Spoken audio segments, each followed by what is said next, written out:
Sir sir ಏನಾಯ್ತು? ಇನ್ನೇನು ಹೇಳಿರ್ತಾರೆ, ಇವ್ರಿಗೂ ಮನ್ಸಿಗೆ ನೋವಾಗೋ ಥರ ಮಾತಾಡಿರ್ತಾರೆ ಅಷ್ಟೇ. ಹೌದು ಧ್ರುವ, ನೀನು ಹೇಳಿದ ನಿಜ. ಮನ್ಸಿಗೆ ತುಂಬ ನೋವಾಗೋ ಥರ ಮಾತಾಡಿದ್ರು. ಸರ್ ನಾನು ನಿಮಗೆ ಮೊದಲೇ ಹೇಳಿದ್ದೆ ತಾನೆ, ಅವ್ರನ್ನ ಬದಲಾಯಿಸೋದಕ್ಕಾಗಲ್ಲ. ಅದಕ್ಕೆ ಅಂತಲೇ ನಾನು ಬಂದಿದ್ದು, ಅವ್ರ ಮನಸ್ಸನ್ನ ಬದಲಾಯಿಸ್ಬೇಕು ಅಂತ. ಸರ್ ದಯವಿಟ್ಟು ಕ್ಷಮಿಸ್ಬಿಡಿ. ನಿಮ್ಮನ್ನಿಲ್ಲಿ ಕರ್ಕೊಂಡು ಬಂದರೆ ಏನಾದರೂ ಆಗ್ಬೋದು ಅಂತ ಅಂದ್ಕೊಂಡೆ. ನಿಮ್ಮ ಮನ್ಸಿಗೂ ನೋವಾಗೋ ಥರ ಆಗೋಯ್ತು. ಹೇ ಧ್ರುವ, ನಿಮ್ಮಮ್ಮ ನಿನ್ನ ಒಳಗಡೆ ಕರ್ಕೊಂಡು ಹೋಗಿ ಹೇಳಿದ್ರು. ಹೌದಾ ಸರ್? ಹೌದು ಧ್ರುವ, ಕರ್ಕೊಂಡು ಹೋಗಕ್ಕೆ ಹೇಳಿದ್ದಾರೆ. ಆದರೆ ಒಂದು ಕಂಡೀಷನ್ ಇದೆ. ಕಂಡೀಷನಾ? ಏನದು ಸರ್? ನೀನು ನಿನ್ನ ಅತ್ತೆ ಮಗಳನ್ನ ಮದುವೆ ಆಗ್ಬೇಕಂತೆ.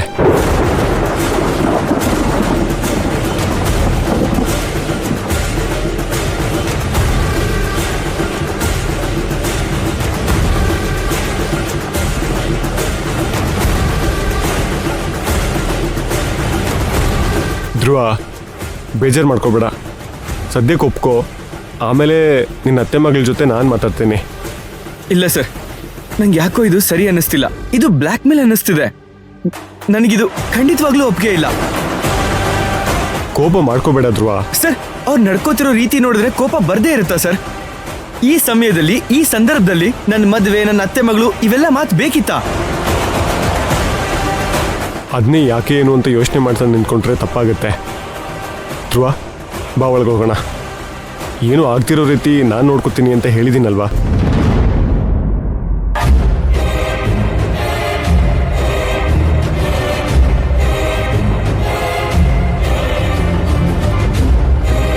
ಯಾಕೆ ಯೋಚನೆ ಮಾಡ್ತಿದ್ದೆ ಧ್ರುವ? ಕಮಾನ್, ಓಕೆ ಅಂತ ಹೇಳು. ಸರ್ ಓಕೆ ಅಂತ ಹೇಳೋದಕ್ಕೆ ನನಗೆ ಮನಸ್ಸೇ ಆಗ್ತಿಲ್ಲ. ಧ್ರುವ, ನನಗೋಸ್ಕರ ಒಪ್ಕೋ. ನೀನು ಯಾಕೆ ಹಿಂಜರಿತಿದ್ಯಾ ಅಂತ ನನಗೆ ಗೊತ್ತು.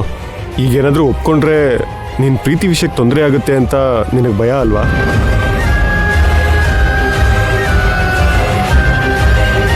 ನೋಡು, ಭಯ ಪಡೋ ಅವಶ್ಯಕತೆ ಇಲ್ಲ. ನಿಮ್ಗಳ ಸಮಸ್ಯೆ ಏನು ಗೊತ್ತಾ? ಮನಸ್ಸಲ್ಲಿರೋದನ್ನ ಹೇಳ್ಕೊಳ್ದೇ ಇರೋದು. ನೋಡು, ನಿಮ್ಮಮ್ಮ ಹತ್ರ ನಿನ್ನ ಪ್ರೀತಿ ವಿಷಯನ ಹೇಳ್ಕೊ, ಎಲ್ಲ ಸರಿಯಾಗುತ್ತೆ. ಸರ್ ಅದು ಸರಿಯಾಗ್ದಿರೋ ವಿಷಯ ಬಿಡಿ ಸರ್. ನೋಡಿದ್ರುವ, ನಿನ್ನಿಂದ ಇದೆಲ್ಲ ಸರಿಯಾಗಲ್ಲ. ನಾನಿದ್ದೀನಲ್ವಾ, ನಾನು ಇದನ್ನೆಲ್ಲ ಸರಿ ಮಾಡ್ತೀನಿ. ನನ್ನ ಮೇಲೆ ನಿನಗೆ ನಂಬಿಕೆ ಅಲ್ವಾ? ಸರ್ ಹಾಗಲ್ಲ ಸರ್. ಹಾಗೂ ಇಲ್ಲ, ಹೀಗೂ ಇಲ್ಲ. ನಿನ್ನ ಪ್ರೀತಿ ನಿನಗೆ ಸಿಗೋ ಥರ ಮಾಡೋ ಜವಾಬ್ದಾರಿ ನಂದು. ಓಕೆನಾ?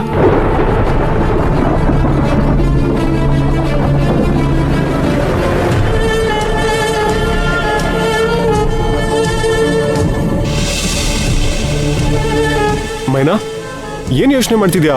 ಮಾತಾಡು. ಅದು ಏನು ಮಾತಾಡಲಿ ಸರ್? ಧ್ರುವ ಪ್ರೀತಿ ಮಾಡ್ತಿರೋ ವಿಷಯ ನಿನಗೆ ಗೊತ್ತಿಲ್ವಾ? ಇಲ್ಲ ಸರ್, ನನಗೆ ಈಗಲೇ ಗೊತ್ತಾಗಿದ್ದು. ಸರಿ, ಈಗಲಾದ್ರೂ ಗೊತ್ತಾಯ್ತಲ್ವಾ? ಒಳಗಡೆ ಬಾ ಅಂತ ಹೇಳು ಇವನಿಗೆ. ಧ್ರುವ ಅವರೇ, ಪುಷ್ಪಕ್ ಸರ್ ಹೇಳ್ತಿದಾರಲ್ವಾ, ಹೋಗಿ ನಿಮ್ಮಮ್ಮ ಹತ್ರ ಮಾತಾಡ್ಸ್ಕೊಂಡು ಬನ್ನಿ. ಅವ್ರು ನಮಗೋಸ್ಕರ ಇಷ್ಟು ದೂರ ಬಂದಿದ್ದಾರೆ. ಅವ್ರಿಗೆ ಮರ್ಯಾದೆ ಕೊಡದೇ ಇದ್ರೆ ಚೆನ್ನಾಗಿರಲ್ಲ. ಹೋಗಿ ಮಾತಾಡ್ಸ್ಕೊಂಡು ಬನ್ನಿ.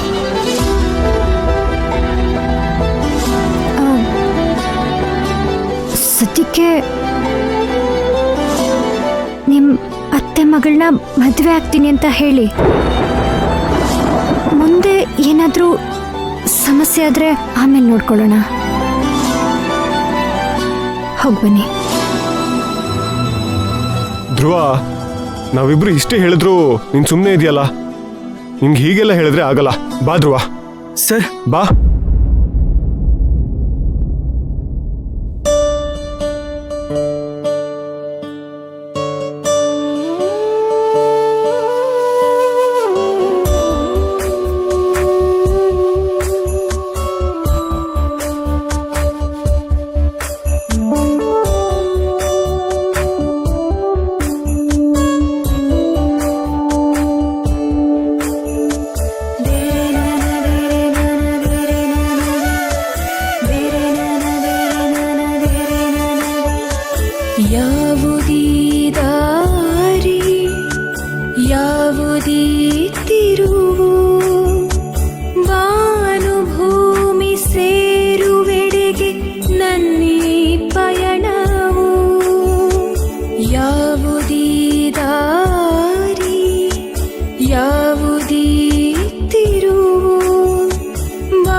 ಬಾ ಧ್ರುವ, ಯಾಕೆ ಅಲ್ಲೇ ನಿಂತ್ಕೊಂಡಿದ್ಯಾ?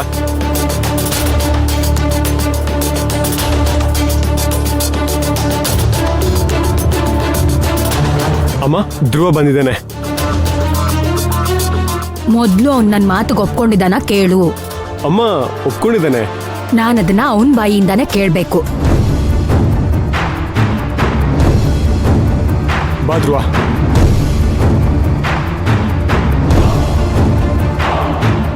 ಧ್ರುವ,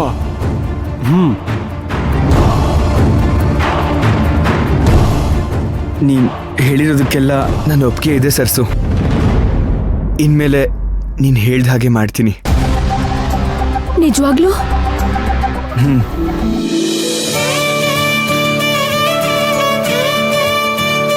ಮತ್ತೆ ಇನ್ನೊಂದು ವಿಷಯ, ಧ್ರುವನ್ನ ಮತ್ತೆ ನಮ್ಮ ಕಂಪನಿಗೆ ಕೆಲ್ಸಕ್ಕೆ ತಗೊಂಡಿದ್ದೀನಿ.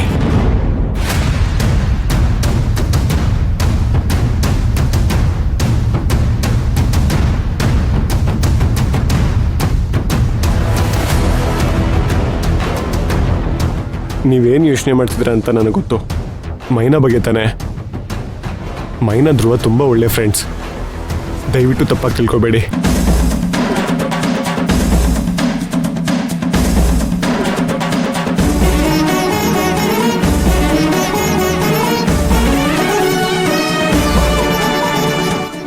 ಸರಿಯಮ್ಮ, ಹಾಗಾದ್ರೆ ನಾನು ಇನ್ನು ಹೊರಡ್ತೀನಿ. ಇರಿ, ಕಾಫಿ ತರ್ತೀನಿ. ಅಯ್ಯೋ ಇರ್ಲಿ ಅಮ್ಮ, ಇನ್ನು ತುಂಬ ಕೆಲಸಗಳಿವೆ. ಇನ್ನೊಂದ್ಸಲ ಬಂದಾಗ ಕುಡಿತೀನಿ. ಸರಿ. ಬಾಯ್ ಧ್ರುವ. Bye sir. ದೀಪಾ, ಕೈಕಾಲು ತೊಳ್ಕೊಂಡ್ ಬರಕ್ ಹೇಳು. ಊಟಕ್ಕೆ ರೆಡಿ ಮಾಡ್ತೀನಿ. ಅಣ್ಣ, ನೀನ್ ನಿಜವಾಗ್ಲೂ ತುಳಸಿನ ಮದ್ವೆ ಹಾಕೋಕ್ ಒಪ್ಕೊಂಡ್ಯಾ? ಇವಾಗ ಏನು ಕೇಳ್ಬೇಡ ದೀಪಾ, ಪ್ಲೀಸ್. ಆಮೇಲೆ ಮಾತಾಡೋಣ. ಸರಿ ಬಿಡು, ನೀನ್ ಬಂದಿದ್ದೆ ಖುಷಿ ನನ್ಗೆ. ಫ್ರೆಶ್ ಅಪ್ ಆಗ್ಬಾ, ಊಟ ಮಾಡುವಂತೆ.